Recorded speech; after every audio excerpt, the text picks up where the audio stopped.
वह बुद्धि से जीते हैं जो अपने आप को सब में और सब में अपने आप को देखते हैं। इंद्रियां शरीर से ऊंची हैं, मन इंद्रियों से ऊंचा है। मन के ऊपर बुद्धि है और बुद्धि के ऊपर आत्मा है। इस प्रकार जो सर्वोच्च है उसे जानकर आत्मा को अहंकार पर शासन करने दें। स्वार्थी इच्छा वाले भयंकर शत्रु का वध करने के लिए अपनी शक्तिशाली भुजाओं का प्रयोग करें। इस ब्रह्मांड में परिवर्तन निश्चित है, नियमित है। आप एक पल में करोड़पति या कंगाल हो सकते हैं। भय और चिंता दो शत्रु हैं जो हमारे कल्याण में बाधक हैं। हमें उन्हें अपने दिमाग से पूरी तरह से मिटाने का प्रयास करना चाहिए। तुम खाली हाथ आए हो और खाली हाथ चले जाओगे। मनुष्य अपने विश्वास से बनता है, जैसा वह मानता है वैसा ही वह बन जाता है। जो व्यक्ति संदेह करता है उसे कुछ हासिल नहीं होता। शंका करने वाला प्राणी कभी खुश नहीं रहता। जब मन व्याकुल हो तब कोई भी निर्णय ना लें। भरे हुए मन से लिया गया निर्णय कभी सही नहीं होता। यदि आपका आपके मन पर नियंत्रण नहीं है तो आपका मन आपके दुश्मन के समान है। मन बहुत चंचल होता है, इसे वश में रखना मुश्किल है पर असंभव नहीं। अभ्यास से इसे वश में किया जा सकता है। जिसका जन्म हुआ है उसकी मृत्यु निश्चित है, इसलिए जो हुआ है उसका शोक व्यर्थ है। आप भविष्य को नहीं जानते, इसलिए आपने वाले कल की चिंता में आज दुखी मत होना। आप केवल भविष्य का स्वागत कर सकते हैं और इसको संवारने के लिए आज कर्म कर सकते हैं।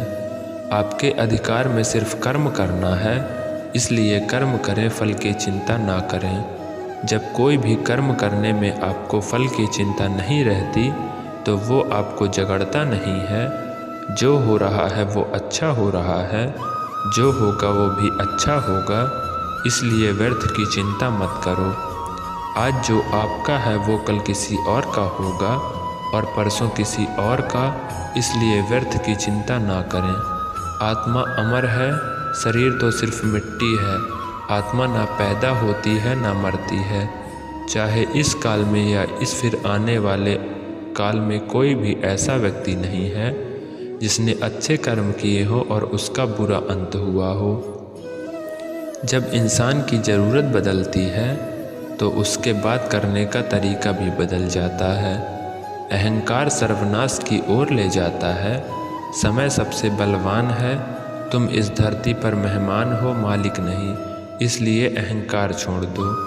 जिसे तुम अपना समझकर मग्न हो रहे हो, बस यही भावना तुम्हारे दुखों का कारण है। मैं सभी प्राणियों को समान रूप से देखता हूँ। ना मुझे कोई कम प्रिय है और ना ही अधिक, लेकिन जो मेरी प्रेम पूर्वक आराधना करते हैं वो मुझ में निहित हैं और मैं उनमें जीवन में आता हूँ। अपने आत्मज्ञान की तलवार से अपने हृदय के अज्ञान संदेश को काटकर फेंक दो। उठो और अनुशासित रहो। यदि आप धर्म करोगे तो आपको ईश्वर से मांगना पड़ेगा, लेकिन यदि आप कर्म करोगे तो ईश्वर को आपको देना पड़ेगा। जिस प्रकार सूर्य उगते ही अंधकार मिट जाता है, उसी प्रकार सही ज्ञान की प्राप्ति से अज्ञान का अंत हो जाता है और सभी वस्तुएं अपने वास्तविक रूप में दिखने लगती हैं। जो व्यक्ति कर्म तो करता है परंतु स्वार्थ प्रेरित होकर फल की चिंता करता है, ऐसे व्यक्ति दुखी और बेचैन रहता है, क्योंकि उसे सिर्फ इस बात की चिंता रहती है कि फल क्या मिलेगा। उससे मत डरो जो वास्तविक नहीं है, ना कभी था और ना कभी होगा। जो वास्तविक है वो हमेशा रहेगा, उसे नष्ट नहीं किया जा सकता। लोग आपके अपमान के बारे में हमेशा बात करेंगे। सम्मानित व्यक्ति के लिए अपमान मृत्यु से भी बढ़कर है। श्री कृष्ण ने अर्जुन को गुरु बनकर डांटते हुए कहा, तुम विद्वान की तरह बात करते हो, लेकिन जो विद्वान होता है वह जानता है कि शरीर और आत्मा क्या होती है। इस शरीर का जन्म होता है और जिसका जन्म हुआ है उसका अंत होना निश्चित है, लेकिन आत्मा कभी नहीं मरती, अर्थात आत्मा अमर है। जो व्यक्ति सुख तथा दुख में विचलित नहीं होता अर्थात सुख दुख में संभाव रखता है, वह निश्चित रूप से मुक्ति के योग्य होता है। किसी और के जीवन की नकल को पूर्णता के साथ जीने की तुलना में अपने भाग्य को अपूर्ण रूप से जीना बेहतर है।